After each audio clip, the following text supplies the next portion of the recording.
Okay, welcome back on my channel. Selamat pagi, selamat siang, selamat sore, dan selamat malam bagi teman-teman semuanya yang baru mengikuti saya di channel saya ini. Eh, Pada kesempatan kali ini saya ingin menyampaikan reasoning lah, alasan mengapa harus memakai Microsoft Teams. Apakah Microsoft Teams lebih baik atau justru Microsoft Teams tidak lebih baik dari yang lain? Tetapi mengapa kita memutuskan harus memakai Teams? Nah, di sini saya mencoba menyampaikan kepada Anda semuanya bagaimana tim ini harus kita uh, jadikan sebagai LMS yang kita pilih. Jadi sekali lagi, ini adalah pilihan kita. Jadi kita sebetulnya bebas memilih apakah kita menggunakan tim atau yang lain.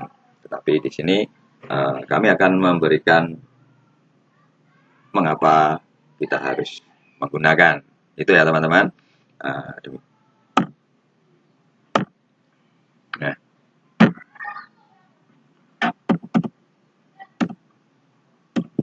oke. Yang pertama, di jagat maya ini kita kenal ada 4 LMS, teman-teman. Ada 4 LMS, tidak-tidaknya. Mungkin tambah Kuiper dan lain sebagainya. Mungkin setahu saya hanya ingin menyitir untuk 4 LMS yang cukup populer, yakni Schoology, Edmodo, Google Classroom, serta Microsoft Teams itu sendiri.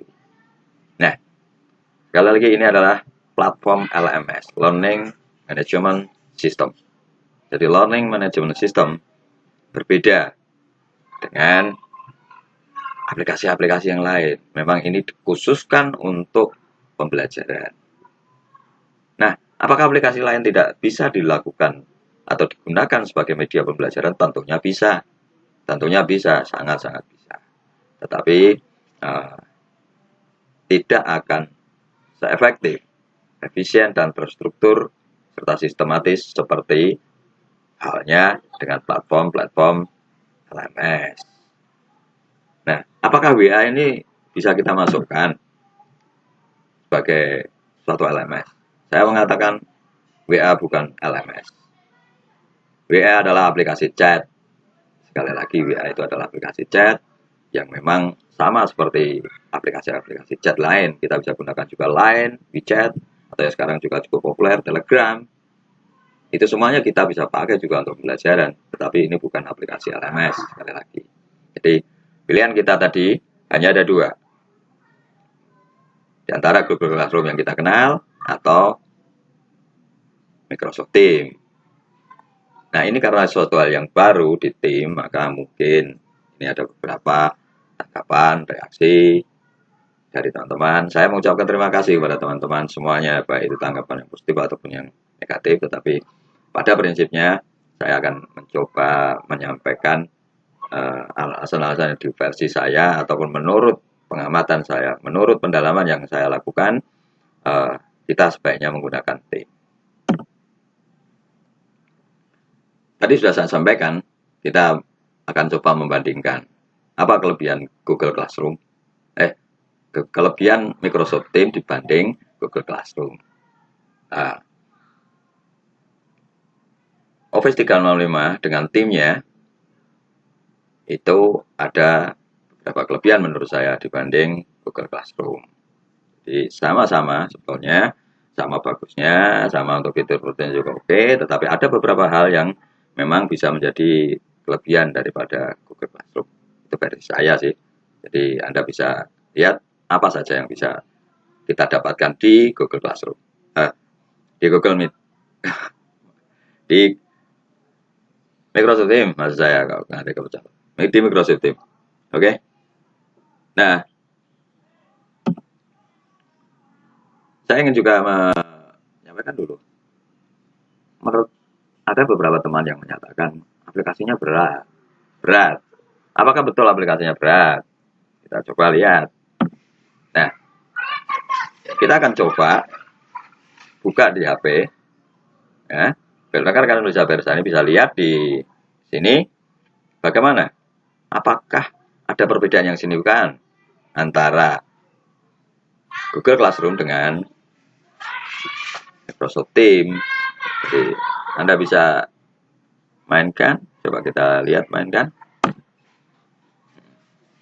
Maaf. Oke. Nah, ini kita klik main. Sorry. Ya. Nah, oke. Oh, lihat saya sudah menginstal Teams dan juga Google Classroom di HP saya. Jadi kemarin kita menggunakan Google Classroom dalam pembelajaran, kita sudah memakainya. Nah, ini pembukaannya kayak begini. Oke. Nah, sementara Teams ini sama kan? Lebih cepat, lebih juga stabil, tidak ada masalah. Oke, untuk membuka kelas juga kita bisa lihat langsung. Jadi tidak ada sesuatu yang menurut saya juga tersignifikan sekali perbedaannya. Sama-sama ringan, sama-sama baiklah. Jadi tidak ada perbedaan yang berarti. Kemudian saya mencoba membandingkan dengan menggunakan PC atau laptop. Maaf ini agak terganggu, ini ada anak bermain-main di depan rumah sih ya. Mohon maaf teman-teman semuanya, tetapi ini tidak mengurangi untuk penjelasan saya. Jadi pada ini coba Anda lihat. Can you see the difference? Nah, oke, wait. Dulu. Masih tes. Nah, ini harus di play, sorry. Ya.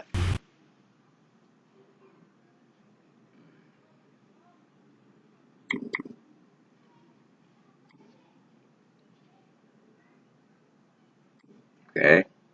Nah, saya akan coba buka dulu keduanya.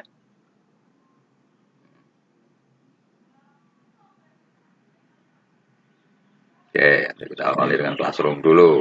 Oke, kita akan buka Classroom untuk sama seperti tadi di HP. Kita akan masuk ke Classroom saya karena kebetulan kan saya sudah memiliki akun sehingga akan terbuka langsung pada Classroom yang pernah kita lakukan di situ. Oke. Nah, kemudian Office 365 kita buka. Apakah kita perlu menginstal? Enggak. Kita langsung cari di tim bisa. Jadi tidak usah seperti apa yang disampaikan di IHT di kemarin. Jadi langsung saja kita buka tim, itu fungsinya juga akan sama. Nah, PPCC juga sudah buka. Anda bisa perhatikan sama seperti itu. Oke.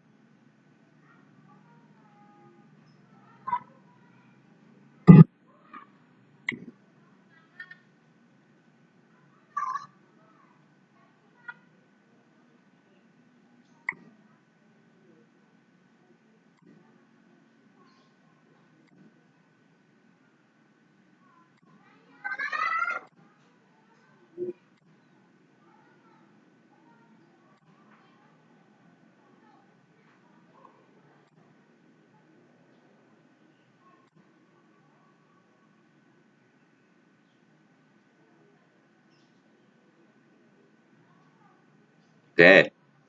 Kita lanjut. Ini sebagian kelebihan yang menurut catatan yang saya coba rangkum. Jadi ada manajemen kelas yang lebih terstruktur. Ada channel, saluran yang bisa dipakai untuk masing-masing mapel.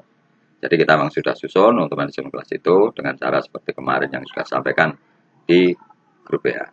Tugas tidak terkumpul jadi satu folder. Andai kan itu di Google Classroom, maka folder Bapak Ibu guru ya atau mapel itu akan menjadi satu. Nah, kemudian memudahkan manajemen kontrol serta kolaborasi. Ada teman yang mengatakan ini waskat. Saya lebih ke sisi positifnya, kita bisa menggunakan sebagai alat kolaborasi untuk kita. Minimal alih-alih kita bisa melihat untuk mapel dari kalau kita sebagai pengajar, mungkin, saya mau melihat pelajaran Bapak Eko. Oh, ternyata Pak Eko kayak begini ya. Oh, yo, ono apike ya. Iso gawe video tak gawe. Coba aku iso niru lah yo. Iso gawe ora? Dan seperti itu. Nah, kemudian ada pertanyaan-pertanyaan yang muncul bisa bertanya kepada Pak Eko. Ataupun kalau saya melihat Bu Saina atau melihat siapa yang ada di dalam grup itu, oh ya, weh, Bu Saina hebat, Bu Giarti juga hebat. Ternyata bisa berbuat seperti ini ya. Demikian ini tanggapan saya untuk tadi kolaborasi lah istilahnya, bukan di dalam kerangka kita punya konotasi yang tanda kutip negatif. Kalau kita akan mengontrol apakah konco iso ngulang borak. Saya yakin teman-teman pada prinsipnya akan melaksanakan tugas dengan baik. Tidak ada pemikiran negatif sedikitpun bahwa kita mencurigai, apalagi pengen melihat kelemahan teman-teman pada pelaksanaan yang akan kita satukan di tim. Ini tidak, tapi lebih pada seperti itu.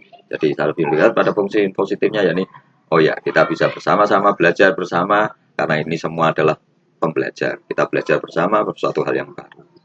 Terus kemudian ada notifikasi chat, lainnya WA. Apakah Google punya? Nah, inilah ya. Jadi tadi saya tunjukkan di dalam PJJ TAP2 misalnya yang punya saya ini.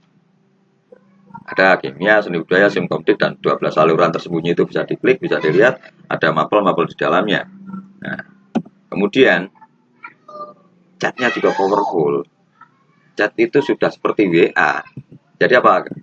Kalau seandainya semua siswa dan kita itu leading masuk di situ, saya kira kita tidak menggunakan WA pun bisa kita masukkan. Contoh nih, kalian bisa lihat bahwa saya bisa menanggapi anak-anak langsung, kemudian untuk dokumennya sudah bisa terlihat, bisa kita klik, bisa kita periksa, kita langsung bisa nilai, kemudian kita kembalikan kepada siswa yang bersangkutan, selesai.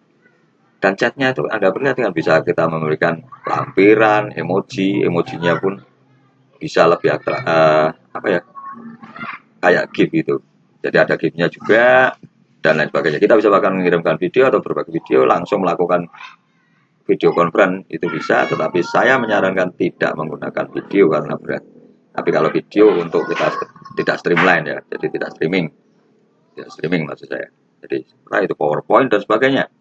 Nah, kalau kita perhatikan chat di Classroom ya seperti itu. Jadi hanya bisa ngechat, nggak bisa lampirin, kita harus masukkan link dan sebagainya. Ya, walaupun sama nanti di link juga kita masukkan, tapi fasilitasnya bisa langsung di situ. Jadi kita bisa langsung balas pada siswa, kemudian siswa mengirimkan apa, kita kirimkan apa, dan sebagainya. Termasuk juga mungkin penjelasan-penjelasan. Nah, di tugas kelas, kita bisa di tugas kelas.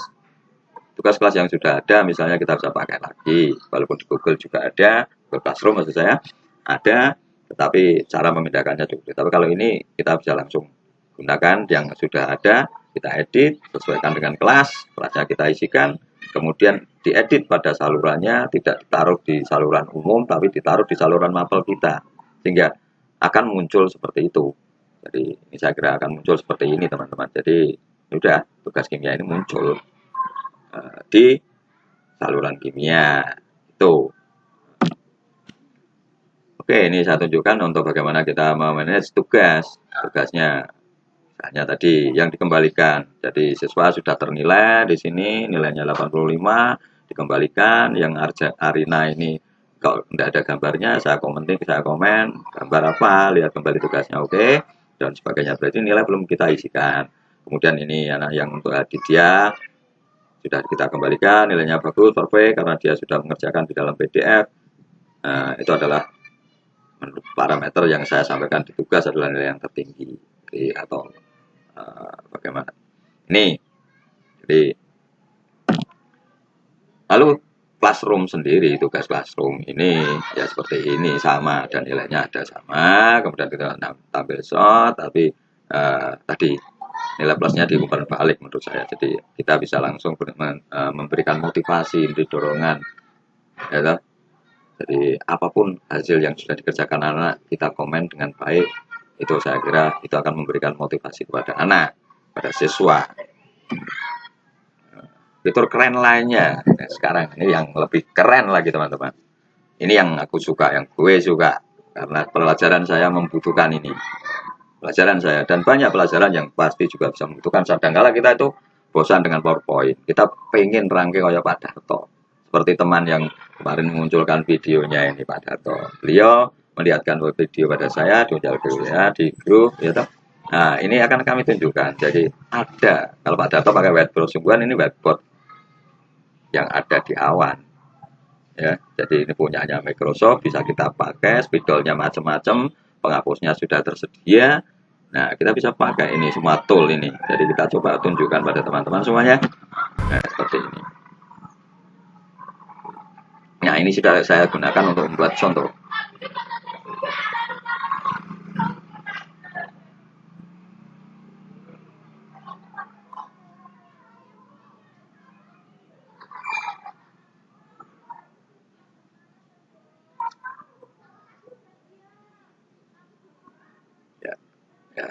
maklum, rame anak-anak pada bermain. Ya,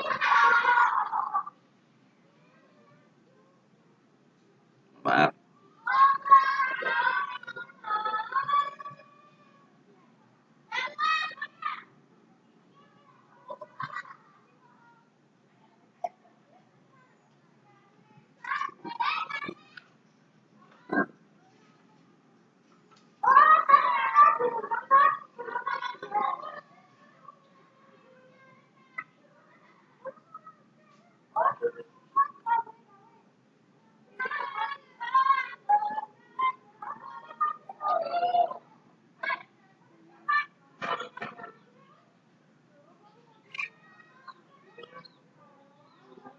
Ya, 2 kali 1 didapatkan dari N yang jumlahnya itu adalah 1 dikalikan dengan pengali di luarnya sehingga didapatkan 2. Nah, seperti itu contoh. Kita bisa sambil menjelaskan seperti ini. Jadi mengapa kita dapatkan angka 4? Karena hanya itu 2 dikalikan dengan pengali yang ada di luar 2 sehingga didapatkan 4. ARH itu 1 sehingga didapatkan perkaliannya adalah 4 dan sebagainya. Sehingga kita dapatkan hasil 60.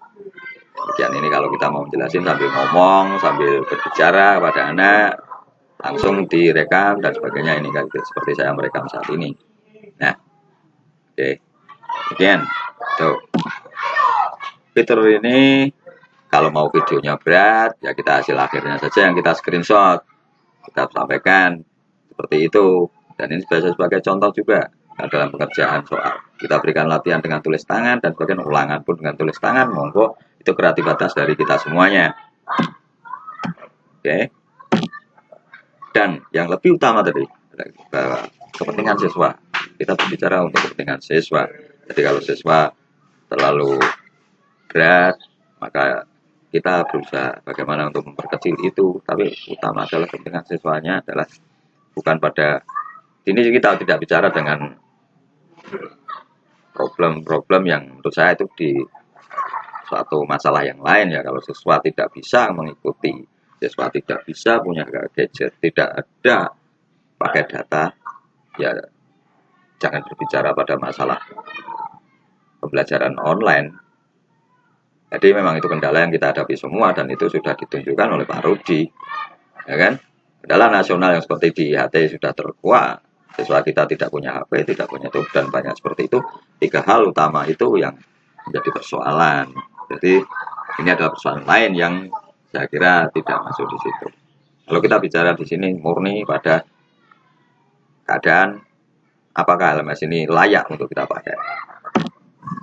Nah, dengan banyaknya mengapa harus banyak aplikasi? Kalau tim pun ya timnya kelas masing-masing, nanti anak-anak BIPA dan sebagainya, WA dari grup guru yang cukup banyak, Google ada lagi yang Google Classroom. Siswa akan berpikir, aku edan ya. Itu kayaknya seperti itu, maaf teman-teman. Jadi, saya hanya ingin menyederhanakan saja. Mari kita pakai satu dan kita gunakan satu wahana itu untuk bersama-sama sehingga siswa bukannya ya tim satu tinggal masuk kelasnya selesai tinggal pilih pelajaran dan kalau memang chatnya itu berfungsi teman-teman nggak pakai WA pun nggak apa-apa tapi kalaupun ada siswa yang tidak bisa masuk ataupun kesulitan masuk karena pada saat itu paketnya data habis jadi saat lain bisa masuk di tim atau kalau dia ngirim tugas di WA pun apakah tidak diterima ya diterima kita terima, kita layani anak-anak. Itu maksud saya. Tapi kita ingin menyederhanakan struktur yang ada saja supaya sehingga semua teman masuk ke sistem sehingga bukan di dalam kerangka yang lain-lain tetapi kita bersama-sama juga berpikir bagaimana efisiensi itu bisa kita laksanakan sehingga siswa juga lebih terkonsentrasi hanya pada satu aplikasi. Demikian Bapak Ibu, ada kurang dan lebihnya dimohon maafkan. Saya sebagai manusia tentunya memang tidak sempurna tetapi ini sudah kami diskusikan bersama cukup mendalam dan saya belajar dengan cepat lebih daripada Bapak Ibu semuanya untuk bagaimana bisa menggali kelebihan tim. Kalau kita belajarin startnya sama, tapi saya harus bisa menyampaikan kepada Bapak Ibu apa itu kelebihannya sehingga saya harus belajar tim lebih mendalam. Demikian saya kira dari saya, terima kasih dan Saya kira quote kita hari ini adalah masalah bukanlah tanda untuk berhenti, ia adalah petunjuk. Dan small change can make a big difference. You know? Oke. Ya. Saya kira sekian dan salam.